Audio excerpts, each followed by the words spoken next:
আজ থেকে আরো 1500 বছর আগেই আল্লাহ রাসূল সাল্লাল্লাহু আলাইহি সাল্লাম এই সাপ বিচ্ছু এগুলোর ব্যাপারে বিস্তারিত বলেছেন।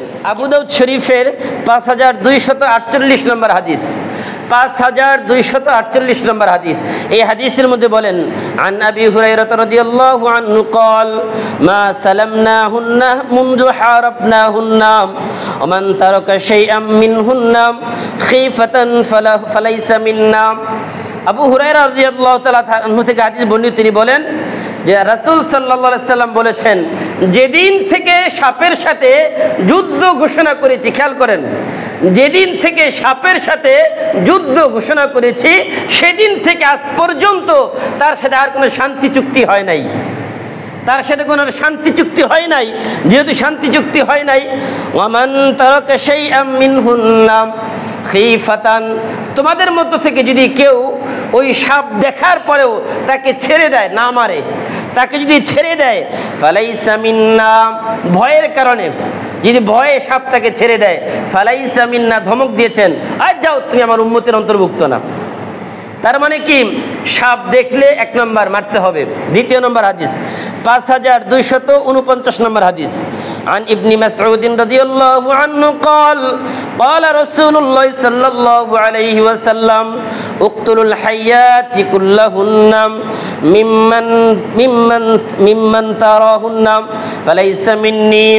আল্লাহ রাসূল সাল্লাল্লাহু আলাইহি সাল্লাম বলেন যে তোমরা সকল সাপগুলোকে হত্যা করো, উকতুলুল হাইয়াতি কুল্লাহুন্না, সকল সাপগুলোকে হত্যা করো, মিম্মান, যে কোনো সাপ যেগুলোকে দেখো, এগুলোকে দেখার সাথে সাথেই তোমরা তাদেরকে বাঁচতে দিবে না, তাদেরকে হত্যা করে ফেলবে।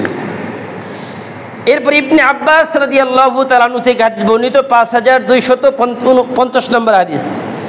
قال رسول الله صلى الله عليه وسلم من ترك الحيات مخافة طلبهن فليس منا ما سلمناهن منذ حاربناهن। আল্লাহ রাসূল বলেন, যে ব্যক্তি সাপকে এই ভয়ে ছেড়ে দেয় যে আমি যদি সাপ মারি তাহলে এর আরও অন্য সাপ এসে আমার কাছ থেকে প্রতিশোধ নেবে, আমি রাতের বেলা ঘুমালে আমার বাড়িতে এসে আক্রমণ করে, এমন একটা চিন্তা ভাবনা আছে না নাই, কি বলেন? অনেকে ভয় করে যে সাপ মারলে হয়তো বা আমার কাছ থেকে প্রতিশোধ নিতে পারে। আল্লাহ রাসূল বলেন, যারা এই প্রতিশোধের ভয়ে সাপকে ছেড়ে দেয়, ফালাইসা মিন্না, সে আমার উম্মত না। এরপরে 5252 নম্বর হাদিস, ইবনে আব্বাস রাদিয়াল্লাহু তাআলা আনহু থেকে বর্ণিত, তিনি বলেন, আন্নাহু ক্বালা লিরাসূলিল্লাহি সাল্লাল্লাহু আলাইহি ওয়াসাল্লাম ইন আন্না নুরিদু আন নাকনিসা জামজাম। ইবনে আব্বাস রাদিয়াল্লাহু তাআলা বলেন যে আমরা রাসূলকে বললাম, ইয়া রাসূলুল্লাহ, আমরা এই জমজমের কূপের চারপাশটাকে পরিষ্কার করতে চাই। ওই সময় যে জমজমের কূপের চারপাশ চতুর্দিকে পরিষ্কার করতে চাই, কিন্তু তার চতুর্দিকে শুধু সরু সরু সাপ, সাপের বাচ্চা দিয়ে চতুর্দিকে ভরপুর, এখানে যাওয়া যায় না। এখন আমাদের করণীয় কি, আমাদেরকে বলেন। ওয়াইন্না ফিহা মিন হাযিল জিন্নান ইয়ানি আল হাইয়াতিস সিগার, চতুর্দিকে ছোট ছোট সাপে ভরপুর। তখন আল্লাহ রাসূল বললেন, ফাআমারান নবী সাল্লাল্লাহু আলাইহি ওয়াসাল্লাম বিকতলিহিন, বললেন এই যে যত সাপ দেখবা সব হত্যা করে ফেলো, হত্যা করে জমজমের চতুর্দিকে তোমরা পরিষ্কার পরিচ্ছন্ন করে ফেলো। এরপর আরেক হাদিসের মধ্যে আল্লাহ রাসূল বলেন, উকতুলুল হাইয়াত ওয়া যাতুফিয়াতাইন ওয়াল আবতার, খুব মারাত্মক একটা কথা। আল্লাহ রাসূল বলেন, সব সাপকে তো হত্যা করবেই, বিশেষভাবে 2টা সাপ, এই 2টা সাপকে তোমরা হত্যা করে ফেলবে। কি কি সেটা? ওয়াযাতুফিয়াতাইন ওয়াল আবতার, ডোরা কাটা সাপ বিশিষ্ট, ডোরা কাটা বিশিষ্ট সাপ, যাদের শরীরের মধ্যে দেখবেন রেখা রেখা ডোরা কাটা, এইরকম যে সাপগুলো আছে এগুলো যেখানেই পাবে সেখানেই হত্যা করে ফেলবে। ওয়াল আবতার, লেজ কাটা, দেখবেন যে সাপগুলোর লেজ কাটা থাকে ওই সাপগুলো হত্যা করে ফেলবে। এগুলো কেন? ওয়াযাতুফিয়াতাইন, ডোরা কাটা বিশিষ্ট সাপ এবং লেজ কাটা সাপ, এই 2টাকে কেন বিশেষভাবে বললেন? কারণটা কি? কারণ আল্লাহ রাসূল বলেন, ফাইন্নাহুমা ইয়ালবিসানিল বাসার, এই 2টা সাপ যদি কারো চোখের দিকে তাকায় তার চোখ নষ্ট হয়ে যায়। যদি কোনো গর্ভবতী মায়ের পেটের দিকে তাকায়, তাকানোর সাথে সাথে ওই মায়ের গর্ভপাত হয়ে যায়, সন্তান নষ্ট হয়ে যায়। এত বিষাক্ত সাপ, এই জন্য দেখা মাত্রই সাথে সাথে হত্যা করে ফেলবা। ফাইন্নাহুমা ইয়ালবিসানিল বাসর ওয়া ইউসকিতানিল হাবাল। কেন এই দুইটা সাপ মানুষের চোখ নষ্ট করে ফেলে, অথবা গর্ভবতী মায়েদের তাদের পেটের যে সন্তান রয়েছে ওই সন্তানকে নষ্ট করে ফেলে।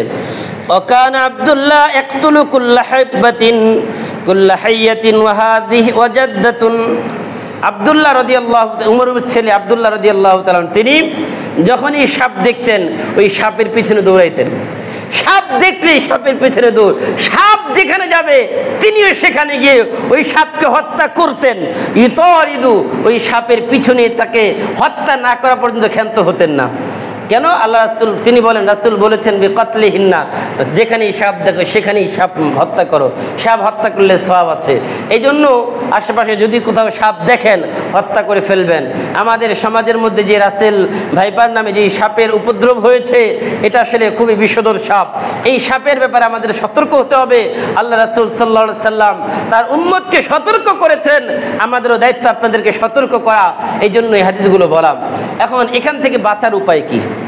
আল্লাহ রাসূল সাল্লাল্লাহু আলাইহি ওয়াসাল্লাম তিরমিজির হাদিসের মধ্যে বলেন, যদি কোনো ব্যক্তি নিয়মিত একটা দোয়া পড়ে সকাল সন্ধ্যা 3 বার, আল্লাহ তাআলা নিশ্চিতভাবে ফেরেশতার মাধ্যমে তাকে এই বিষধর বিভিন্ন পোকামাকড় সাপ বিচ্ছু থেকে আল্লাহ তাআলা নিজে তাকে হেফাজত করবে। বলি সুবহানাল্লাহ।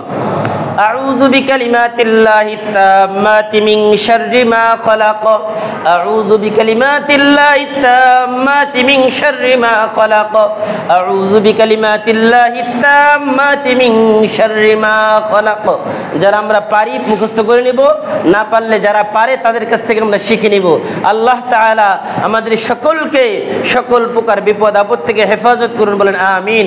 ওয়া আখিরু দাওয়ানা আনিল হামদুলিল্লাহি রাব্বিল আলামিন।